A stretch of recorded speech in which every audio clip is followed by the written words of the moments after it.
Alright, welcome back to 102.7 Shop FM for this week's episode of Nerds of the North. I am DJ Padawan. And I am DJ Bodobo. And let's talk about the music that we just heard here. That would be the lovely Lindsay Sterling and her Zelda melody. Check her out on iTunes. Her album is fantastic. So, over the past 2 weeks, two rather pivotal events have happened. Both happening on a Friday, but in our case, both happening very, very early on that Friday. Of course, we are talking about the launch of the PlayStation 4 and the Xbox One. Yes, you know, I almost stuttered over that. Yeah, it sounded like you were going to say something else. It did sound like I was going to say that, but I respect the system. I will say the Xbox One. I'm sure by the end of the show, things will change. Entirely possible. Okay, so let's start talking about these here. First of all, we both went to the midnight opening. So, Bodobo, how was your midnight opening? It was fine. I went down a little early just to make sure that I would be early in line. Not that I expected a lot of people, but not, like for a major, I've never been to a major console release before, so I didn't know what to expect. So I went down around 10:30. I sat in my car because it started freezing rain, and I went back to the car while Tom and Kevin were getting things ready in the store, and I believe it was like 11:15 where he let everybody into the store. It was two of us outside the store when it started raining. Tom noticed that, and he just opened up the doors and let us come in and chill inside, which definitely, like, if you were at any other game store that made you wait outside, it probably wouldn't happen like that. But I don't know, I'm thankful that those guys are pretty nice about it. Other than that, we lined up. About midnight, there was probably 15 people in there. So, like, it wasn't a lot of people. I expected a little bit more, but, like, other than that, like, we got to sit there and watch Kevin play Forza the whole time. And that was pretty cool. Like, so it kind of hyped me up for the game, since that was that was the first game that I bought with the system. So since you were talking about Forza there, you obviously went for the the Xbox One. Yes, I got the Xbox One. I will say I do plan on getting the PS4 eventually. I don't hate on it, definitely not, but I just prefer the Xbox. Yeah.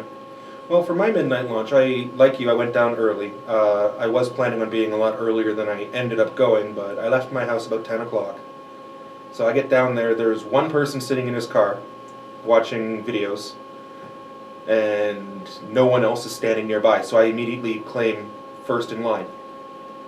And after we were waiting there, maybe about a half an hour goes by, and yeah, Kevin lets us into the store. So we're waiting inside instead of being out in the cold. Kind of sucked for me because I prepared to be out in the cold, so now I'm inside the store in multiple layers that made it a little bit too warm standing there waiting in line. But for being first in line to pick up the PlayStation 4, it's fantastic. Yeah, so technically I was second in line. When I got into the store, I lost my position because I stepped outside for a moment with my friend, and when I came back in, I still stood where I was supposed to be, but there was like two people that kind of like went ahead of me. Mm-hmm. But then when Tom went to do the first purchase, I was second. I was first out the door, but I was technically ran through the machine second.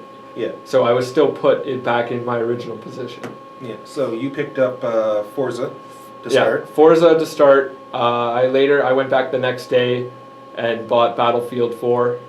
And then I digitally purchased Dead Rising 3 yesterday. Mm-hmm. Well, I went with my launch. I picked up Assassin's Creed 4. The game is fantastic. I'm enjoying that quite a lot. And a couple of days later, I went back and picked up Knack and Need for Speed. Yeah, like I do plan on getting Assassin's Creed. That's probably going to be the game that we do the comparison with. Mm-hmm. Like, I'm sure we're going to talk about this maybe next show or whatever. We're actually going to try and get together with both of our consoles, compare them, like, see how each other, like, what we think of, like, each console. Mm-hmm. Like, this is just us talking about our individual. Our individual experiences on launch day. Yes. So, with me unboxing and installing the PS4's update, it went relatively well. Now, PlayStation was warning that the network was going to be experiencing problems, but it went quite well on my end. It took only like a minute to download and install the update, and I didn't really have any connection problems. I was able to get onto the store. I was able to redeem all my codes that came with the system, and I really didn't have any problems with it. I was sat down and I was playing Assassin's Creed 4 within about 15 minutes of installing the system. And that's just because I was kind of derping around the menus and seeing just what this fancy new PlayStation 4 has to offer. What about you? Yeah, when I first brought it home, I ended up getting the day one edition of the Xbox. I totally forgot about it until I seen the box. And everybody at the store at the time at midnight got the day one edition, which is a nice black box, and the regular edition is like a bright green box. I totally forgot about this until I brought it home, opened the box, then the controller says day one 2013 on the controller, which I don't know.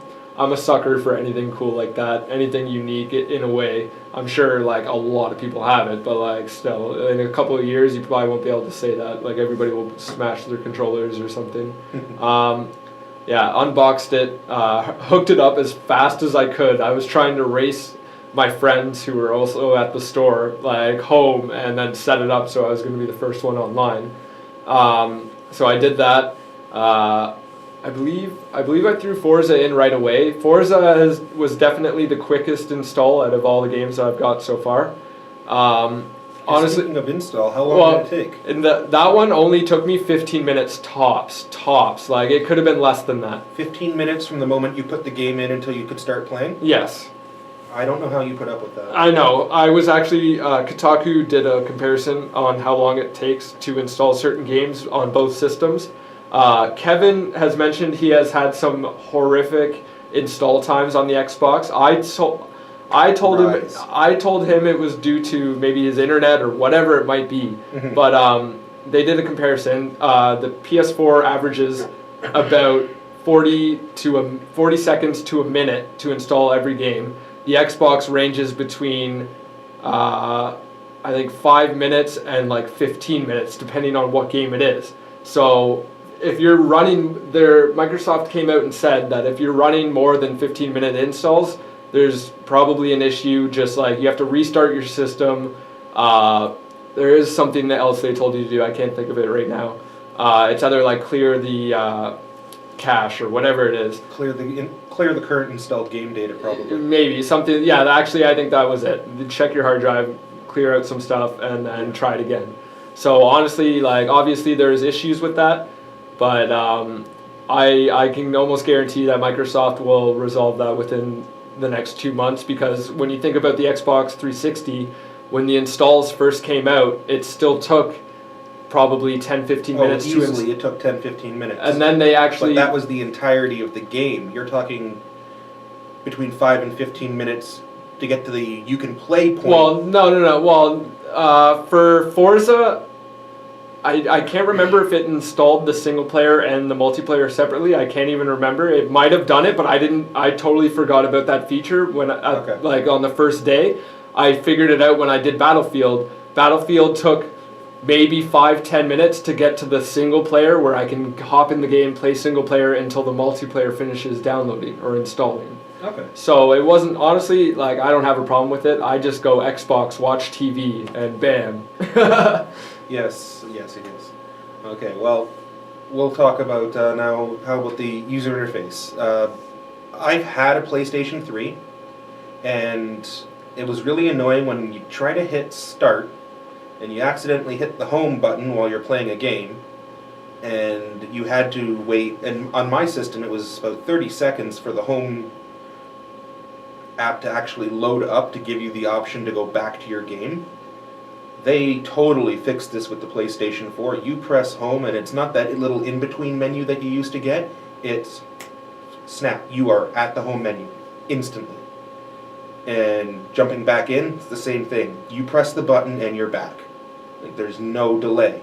It's fantastic when you're sitting there trying to, I don't know, bounce back and forth, or you get a friend message and you want to check it quickly without accidentally dying in your game. Yeah, there was one thing that was mentioned that the Xbox has, or the PS4 didn't have the ability to run multiple apps at the same time and then hop in between them without losing progress. But I think that was later switched because like you can actually, like Netflix for instance, you can go into Netflix, start a movie, and then hop back out, go into your game, and then later go back into your movie, and it's still exactly where you left it.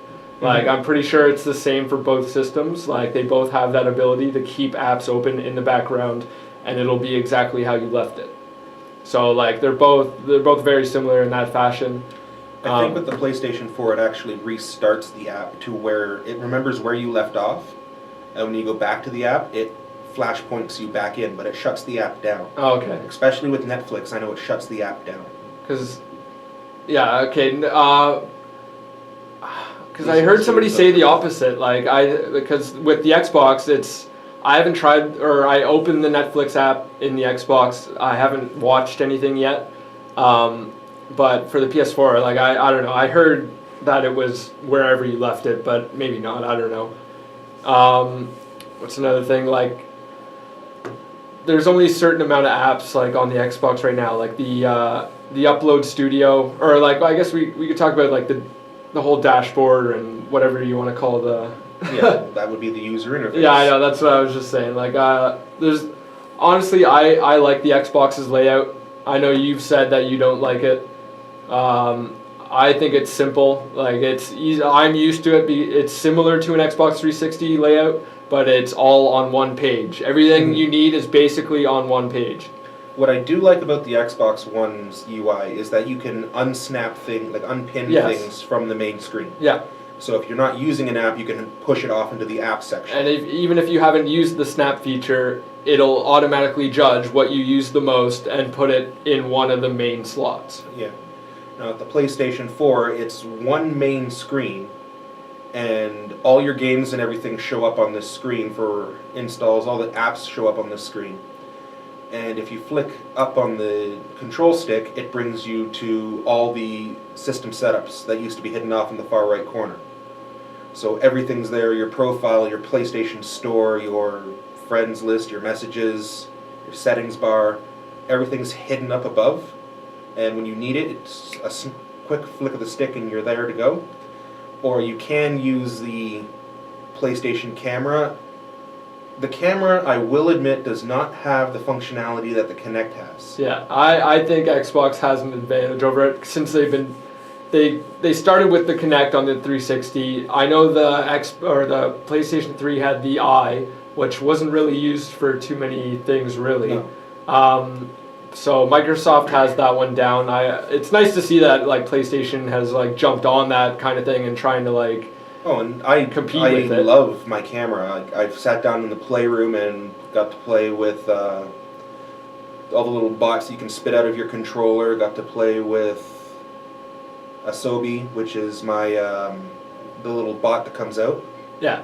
See, I know Kinect right now doesn't have small little games like that. Like, obviously you can buy Kinect specific games, like those workout and fitness games are the only ones out right now. Mm-hmm. But it'd be cool to have those little apps where you can just go in and like play around with your camera and stuff. I'm sure they'll do that eventually, but who knows? Yeah, who knows exactly. Okay, well, before we get into individual experiences that we've had with games, we're going to take a little bit of a music break here. And since we're talking primarily about the Xbox One and the PlayStation 4, figured we'd bring you some video game music. And we looked around our collections to try and find stuff that fit the proper video game musics. Iconic pieces for both the Xbox system and for the PlayStation system. So here we are for our nostalgic break on 102.7 Chop FM. We're going to start off with, from Halo 3, One Final Effort. Okay, welcome back to 102.7 Chop FM. We are here with Nerds of the North. That was our nostalgic break. So what we had playing for you there was, at the beginning, we had One Final Effort from the Halo 3 soundtrack. Then a little nostalgic treat from the Sailor Moon soundtrack, Give Me the Strength to Carry On. Afterwards, from Mass Effect 3, the final track, At an End, Once and For All. And then to close off our nostalgic break, we had the main theme from Final Fantasy VII, Advent Children. Quite an orchestra-filled soundtrack we had there. You always get orchestra-filled soundtracks when you're talking video games. Yeah, that's pretty much what it is. It's hard to find full vocal tracks within a video game. Yeah, it's either that or it's 8-bit guitar. Yeah. Pick one and settle off with what you got. Okay, so we've talked with our systems about our midnight launches. We've talked what their experiences are like with the user interface. On to the controllers. Yep. The one thing I love about the PlayStation 4's controller is I have big hands, and the PlayStation 3 controller was just a little bit too small. When I'm holding it in my hand when I'm playing the racing games and keeping a grip on it, my pinky fingers would never grip the controller. They'd always be slipping off the ends. Well, the PlayStation 4's controller is about an inch to an inch and a half extended down each of the handles. This is due to having better dual motors inside for vibration sensitivity, and it now fits perfectly in my hands. It's really nice, really easy to hold on to. I do like the fact that the thumbsticks are concave, so my finger doesn't slip off when I'm trying to do something in a hurry. And they finally fixed the pressure-sensitive triggers, where you used to have to squeeze in really, really tight for them to get any type of reaction. Now, the slightest touch and they work. And I've discovered this as a flaw quite a lot, because in Assassin's Creed 4, that's how you fire your cannons, and I always end up accidentally touching that button, thinking that's how I get my ship to move. So I've gotten into numerous naval battles by accidentally shooting the wrong ship. So now with the Xbox One controller, I expected good things. I heard good things before the system came out. And when I first brought it home, like I honestly, it takes you a minute to get used to it, but afterwards because the Xbox 360 controller to me was the best feeling controller like in the world, like to me. I used it for PC gaming, all that. So it was going to be hard to switch it up a little bit. It's basically the same shape. If not, it feels like it's more of a handful this time. Like your whole hand, like I have kind of small hands. So when I'm holding it, my whole hand is on the thing. I don't have fingers hanging off, no nothing like that. It feels natural, like a natural gaming position when you're holding it. One of my friends, Devo, when he first opened the system and started using the controller, he's like, "Oh no, this is gonna be bad. Like this is the worst controller ever," or like something along the lines. And then an hour later, once he got used to it, he's just like, "Actually, this is probably the most comfortable controller I've ever used." I basically felt the same way. Like it wasn't a big deal to me at first. Obviously, it's going to take a little getting used to. But to me, I have no issues with it so far. Mm-hmm. The triggers, like the vibration in the triggers, is really cool, especially for like a driving game like Forza. The bumpers, I have no issue with. It's like a simple click. Like there's no messing around. I did feel the joysticks were a little, they seemed small at first, but like around the edges of the joystick it has like a fine like grip. It's almost like it grips your like fingerprint almost is what it feels like. So like you're not slipping off or anything like that. I've never slipped off it so far. Mm-hmm. But it feels fine to me now. Once you're used to it, it's good to go. Another thing I don't like the wired Xbox controller, or the wireless the wired headset, sorry, because it plugs into the bottom of the controller. I like how they integrated it, so like the button for the mute and the volume up and down is now on the like plug that you plug into the controller. I like that feature, but I just dislike the wired headsets. They're cheap and they break very easily. Well, you can bypass that because you have your own Turtle Beach, do you not? Yes, I do. I just haven't pulled it out of the dust closet yet. Yeah, the headset that came with the PlayStation 4, to be perfectly honest, it's no different than a headset mic combination you get with a cell phone that you pick up nowadays. Yes. It's just a little tack in, here you go, so you're able to use it in case you don't have one. I have a Turtle Beach myself, so I'll be using that when I need to for multiplayer gaming. However, at the same time, I like the fact that my controller actually has a speaker and microphone built into it. Yeah. So I might not need it all the way. So I think it's worth mentioning now, like, both of these systems are not backwards compatible for games. No, they are not. For games, and I know the PS4 is somewhat backwards compatible for hardware. At least power cables and all that stuff. It's the same power cable because we have no power brick. Yeah, and I'm pretty sure it was pretty much the same for the PS2 as well. I don't. It was roughly the same. I don't think you can use it, but it was roughly the same shape and everything.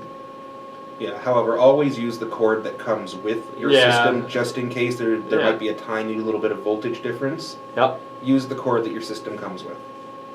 Just save yourself the hassle, people. Another weird thing I want to mention, I don't know if you've noticed this since you don't have the Xbox, but for the game cases, the game cases have now changed in Xbox eyes. I don't know, they're like, it's next gen, we got to switch it up. They put the disc on the right side of the case, or I guess is it the right side or the left side? No, because the disc is usually on the right. When you open it up with some people, I don't know why they complained about this. When you open it up, you feel like you have to you always take the disc out with your right hand, but the disc is on the left side, or I don't know. It could also be a first production run of, oh crap, they put the jewel cases in the machine upside down. No, I'm pretty sure they've came out and said that that's how it is and that's how it's going to be. So like, honestly, like when I first opened up my Forza, I went to the other side and I was like, what? And like, I was just like, what happened here? And like, Kevin's like, yeah, man, they switched sides. Now, I did notice with the Xbox One games, they don't actually tell you required hard drive space on the back. See, I haven't looked. I don't know if that's... On the back of your cases, they did it for the 360, required hard drive installs. It would tell you the space needed on the back of the box. They've stopped doing that on the Xbox One. It's on the PlayStation 4s. What game cases have you looked at for that? Specifically Rise. Okay, I'll have to take a look at that and see if there's any on any of my games. Yeah, it's just worth noting because when you're dealing with a limited installation capacity on your hard drive, because both these systems are running 500 gigabyte hard drives. However, Xbox does not want you touching that hard drive. PlayStation has flat out said, you want to put in a bigger hard drive? Go right ahead. It takes 6 screws to take the system apart and you can get your hard drive out. Well, at that point, do you think you still void your warranty? No, PlayStation has allowed you to do it. They flat out have said so. There's no security sticker or anything on there to stop it. Alright, well I know the Xbox has the potential to switch your hard drive. Inside they did a teardown. It is a standard SATA 2 hard drive. Mm-hmm. You could technically switch it out, but I'm pretty sure you are voiding your warranty at that point. Yeah, because you have to. There's a sticker on the Xbox. And honestly, if you fill up a 500 gig hard drive in under a year, which is probably the warranty anyways, like I don't know, that's a little weird if you want to switch it out right away. Mm-hmm. But that's one thing that I'll probably end up doing down the line is switching out the hard drive. But 500 gigs should realistically last me at least a year. Yes. Now, unfortunately, the PlayStation 4 still has now had to go pay for online. This is because of the share feature that they now have set up, where you can stream what you're playing and have friends jump in and out. It's going to be a higher server demand for them, so they required, you have to have PlayStation Plus if you're going to be playing online. I didn't mind that. First of all, when you buy your PlayStation 4, they give you a month free of PlayStation Plus. And PlayStation Plus gives you free games. Every single month there'll be new games. And sales on specific games. And huge sales. Like we're talking up to 75% sales off of new items at times. Early release access to new items. And it's only $49.99 a month. So, in my opinion, the PlayStation Plus system is just better than the Xbox Live version. Not saying that because I no longer own an Xbox. I did have a 360 for years, and I didn't use Live as much as I really wanted to, so I didn't feel the need for paying for it. And at that time, Live was not offering free games. I realize now Live is offering free games as well. Yeah, they jumped on that one pretty quick when people started bragging about the PS3's advantage in that category. One thing, I was talking about this with a friend the other day. I'm sure not a lot of people would feel the same.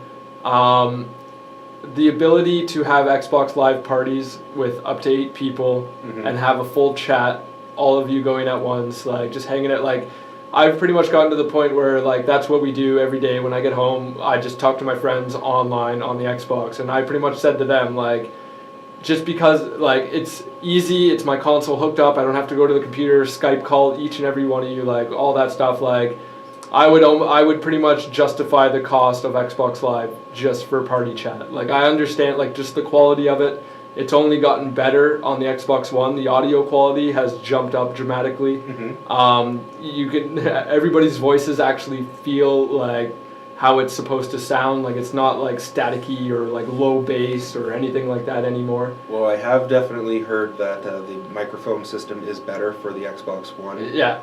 Down from a story beat that was I witnessed. I was watching a stream of a couple of online reviewers. Just in case you want to know, there was a group called Video Games Awesome. They did whole day reviews of both of the systems.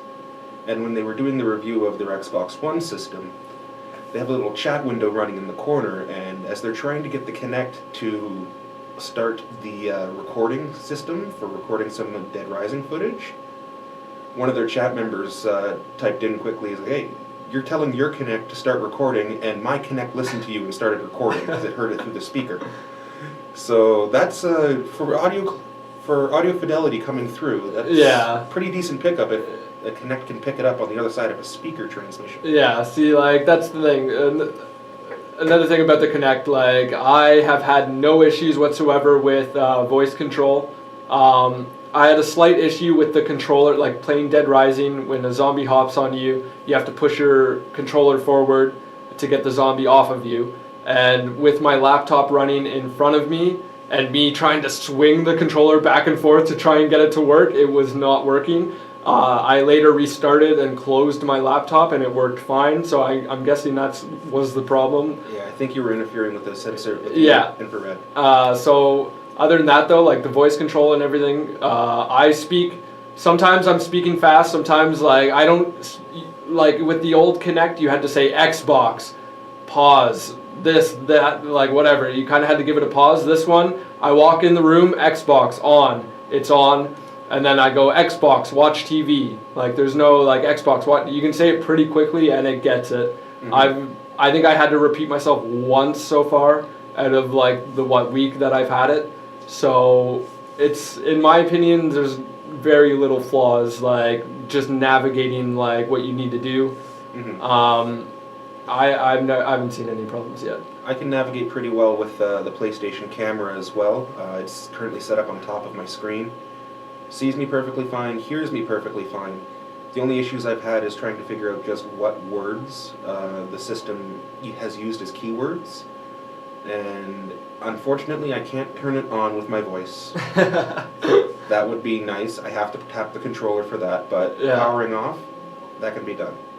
But it's not as simple as PlayStation power off. I have to, the setup procedure is literally PlayStation, power, enter standby mode. Oh, okay. See, with the Xbox, it's not as easy as you would like it to be. Maybe, or like if you said Xbox off and it went off instantly, I'm sure that would be a major issue because anybody could walk into the room and Xbox off, and it would totally mess you up. So you could totally punk people. So you say Xbox off, and then you say yes or no. So there's a little bit of gap there. So Mhm. like maybe like even then you could probably still prank people with that. And I do understand the reasons for these programming gaps. I am happy that they've put them in because it would be really frustrating if someone just randomly turned your system off on you. Yes. But yeah, so aside from, there's been a lot of horrible news that comes out with system launches. Let's face it, these are two companies that are trying to mass produce hardware. Sometimes you will get issues. There has been the PlayStation Blue Light of Death, where the system will not turn on at all. Which Sony says it's affecting like less than 1% of customers. Mm-hmm. There's also some PlayStation 4s did have faulty HDMI ports sent with it. Again, it's only 1% of customers who are experiencing this.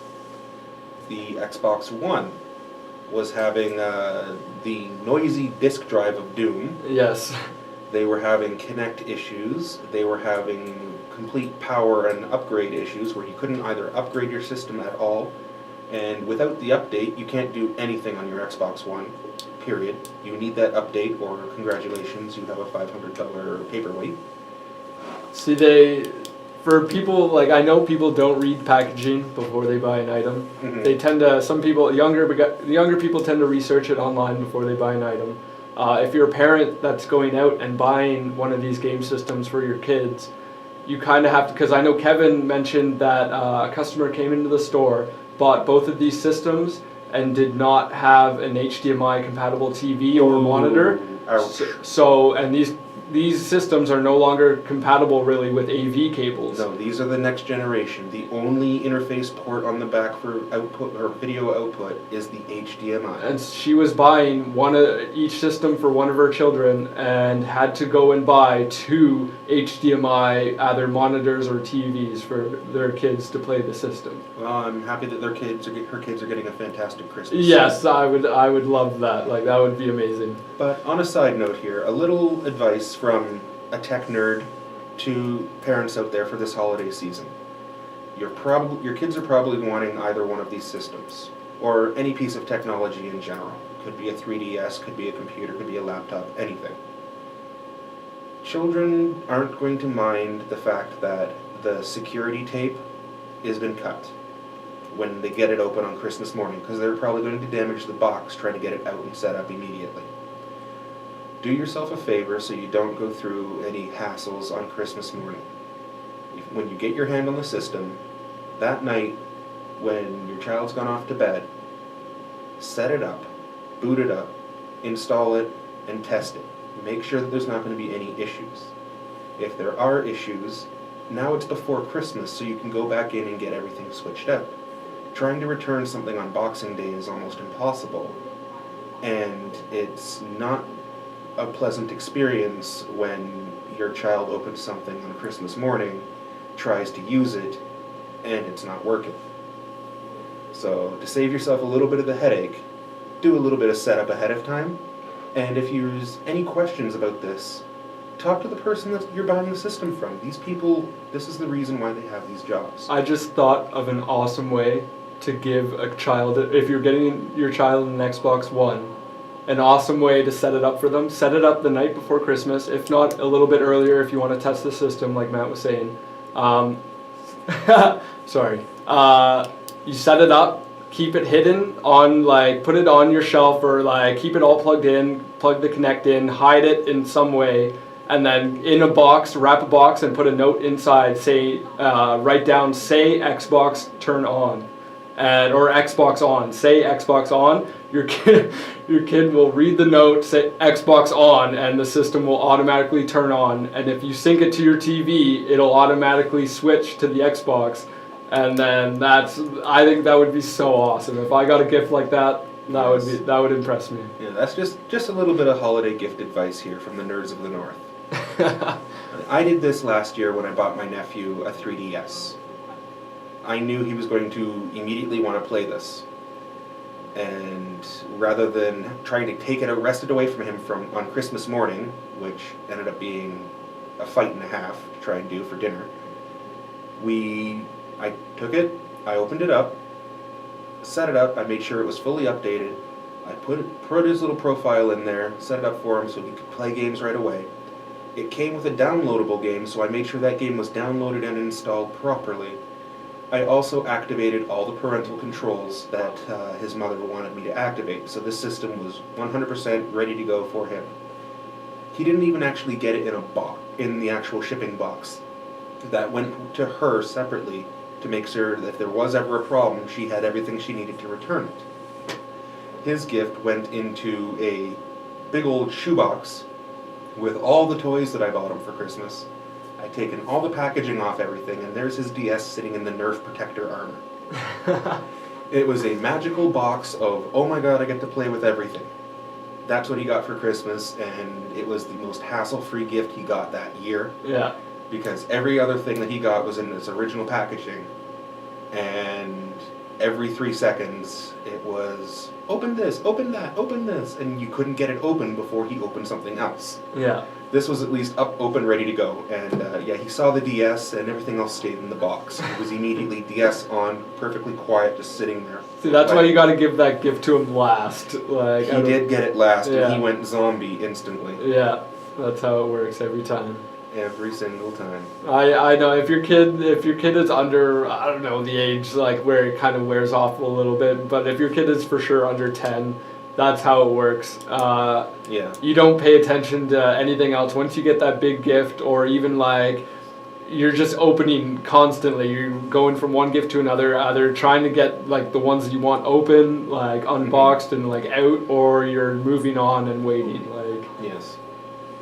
Well, but as I was saying, if you're unsure as how to set up your systems or what processes you might want to do before giving it to your child, talk to the sales representative. This is why they're there. This is why they're employed, because they have the proper sales knowledge. Now, it might be hard to find the right person at times. Certain stores, you're going to have an issue finding the right person, especially if there's a large amount of people. Because you might find someone who, yes, they work in the store, but it might not be the right department. If you're specifically going for an electronic, try to go to a specialty store. In our case, we both, for our console systems, went down to Microplay Newmarket. These guys are fantastic. I've been going to them for years for anything that I have to do with video gaming. And yes, I asked Kevin, what should I do right off the bat? He said, well, make sure you get this done, make sure you do this, and you'll be good to go from there. He knows I'd be able to figure it out myself, but he's still telling people this. Like, if you go down there and you're to pick up a system that has a touch screen, well, they're going to immediately, it's not that they're trying to get a bigger sale out of you, they're going to highly recommend you might want to take a screen protector. Because if you damage that screen, yeah, they're the damaged. ones who see people that come back a day later with a scratched screen and try and like resolve the issue, and they're like, all right, like they obviously recommend right away you get a screen protector, but they'll let you know before you buy the product. Yeah. It's a lot less pressure, I find, with them than going into any of the other stores. Yeah, they're not upselling warranties on you constantly. No, they're not. Thank goodness. However, we are currently approaching 9:30 tonight. It is time to end our Nerds of the North show here on 102.7 Shop FM. Hopefully you've enjoyed listening to us. I realize we have been ranting and raving about the console systems, but you know what? It's the console war, and Wii U now has true challengers out there against it. They were waiting. Wii U came out a year ahead of time, but now the challengers are out, and this holiday season we will see who wins. So until next time, we have DJ Padawan here. And DJ Bodobo. Hopefully you've enjoyed listening to us. We're going to leave you with a song. This one's straight out of the 80s. Here is Lion, the Transformers theme.